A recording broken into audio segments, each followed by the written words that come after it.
Good morning बच्चों। आज हम लोग महाभारत में लेसन 25 और 26 राजदूत संजय और शांति दूत श्री कृष्ण, क्योंकि ये दोनों ही एक दूसरे से रिलेटिव हैं, ठीक है, एक दूसरे से संबंधित हैं। इसलिए अब देखिए राजदूत संजय, इसमें जो है आपको बताया गया कि जिस समय अज्ञातवास का जब समय समाप्त हो गया तो उपलव्य नगर में रहते हुए पांडवों ने अपने और बाकी जितने भी राजा थे, है ना, उनको अपने दूतों द्वारा संदेश भेजकर खूब ढेर सारी सेना इकट्ठी हो गई थी, है ना। और कौरवों ने भी अपने मित्रों के द्वारा काफ़ी बड़ी सेना इकट्ठी कर ली थी। अब समय बात आती है कि वो लोग अपनी बात को उन्हों को कौरवों के सामने रखना था कि उनको उनका हिस्सा दे दिया जाए, लेकिन इसके लिए क्या करना था, दूत भेजे गए। दूत भेजने पर लेकिन दुर्योधन किसी भी तरह से तैयार नहीं हुआ। वो उसका यही कहना था कि वह पांडवों को एक थोड़ी सी जमीन भी, थोड़ी सी भूमि भी देने के लिए वो तैयार नहीं था। इसके लिए भीष्म पितामह ने, धृतराष्ट्र ने, सभी ने अपनी तरफ से प्रयास किया, लेकिन कोई भी प्रयास इसमें सफल नहीं हुआ।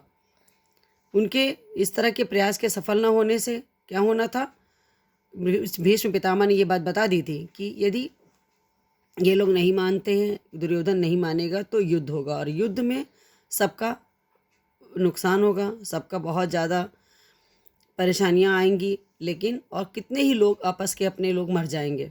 लेकिन फिर भी दुर्योधन को ये बात समझ में नहीं आई। उसके साथ जितने भी उसके मित्र थे वो भी उसके ही पक्ष में बोल रहे थे।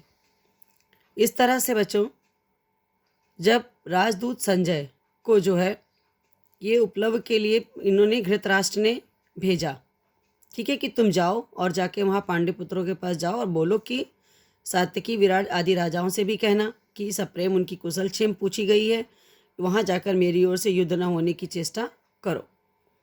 इस बात को जानकर युधिष्ठिर तो पहले से नहीं चाहते थे युद्ध, बहुत खुश हुए। उन्होंने कहा ठीक है, और हमें ज़्यादा भी कुछ नहीं, आधा राज्य या हमें केवल, युधिष्ठिर फिर बोले कि संजय, कौरवों की सभा में जाकर महाराज धृतराष्ट्र को मेरी तरफ से प्रार्थना पूर्वक संदेश सुनाना कि कम से कम हमें 5 गांव ही दे दे, हम पांचों भाई इसी में संतोष कर लेंगे और संधि करने को तैयार होंगे। युधिष्ठिर का संदेश लेकर बच्चों संजय वापस आते हैं, है ना, और आकर के बताते हैं तो कहते हैं क्या है दुर्योधन कि नहीं, मैं तो उन्हें सुई की नोक के बराबर भी भूमि देने को तैयार नहीं हूँ, जब तक युद्ध के द्वारा ही उनको जो हमसे लेना है ले, क्योंकि उसको बहुत ज़्यादा अभिमान हो गया था कि उसके पास बहुत कुछ है और उसकी शक्ति अपार है, कर्ण उसके साथ है, सारे राजा उसके साथ हैं और कृष्ण की अक्षणी सेना उनके साथ है। उसी समय श्री कृष्ण बच्चों शांति दूत के रूप में आते हैं कौरवों के यहाँ, और वो उन्हें जो है फिर से एक अंतिम प्रयास करते हैं कि किसी तरह से दुर्योधन को बात समझ में आ जाए, लेकिन श्री कृष्ण की बात को भी वो नहीं समझते हैं और किसी भी तरह से उनकी बात को भी वो नहीं मानते हैं। तो यहीं पर अंत में ये होता है बच्चों कि फिर ये कुंती से मिलते हैं। कुंती जाकर के कर्ण को बोलती हैं, तो कर्ण जो है बच्चों ये कहते हैं कि ठीक है माँ, आप अगर कह रहे हो तो आपके 5 पुत्र जीवित रहेंगे, वो चाहे अर्जुन हो या कर्ण, दोनों में से एक ही मिलेगा आपको, और आपके 5 पुत्र जीवित रहेंगे। इस तरह से बच्चों अपनी माँ की बातें को सुन करके वो कह करके उसको गले से लगा लिया और बोले कि जाओ तुम्हारा कल्याण हो कर्ण को। इस प्रकार आशीर्वाद देकर कुंती अपने महल में वापस चली गई। ये तो था बच्चों आपका राजदूत संजय और शांति दूत कर्ण। अब हम लोग इसके प्रश्नोत्तर देखेंगे। प्रश्नोत्तर में देखिए,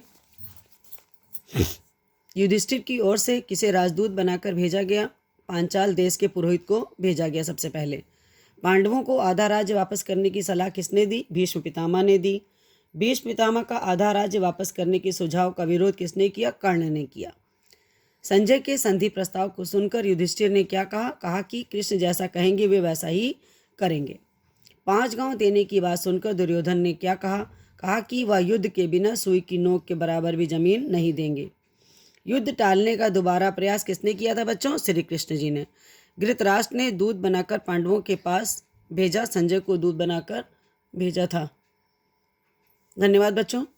ये आपके राजदूत संजय और शांति दूत श्री कृष्ण के प्रश्नोत्तर हैं जो आपको अपनी कॉपी पर कंप्लीट करने हैं। धन्यवाद बच्चों।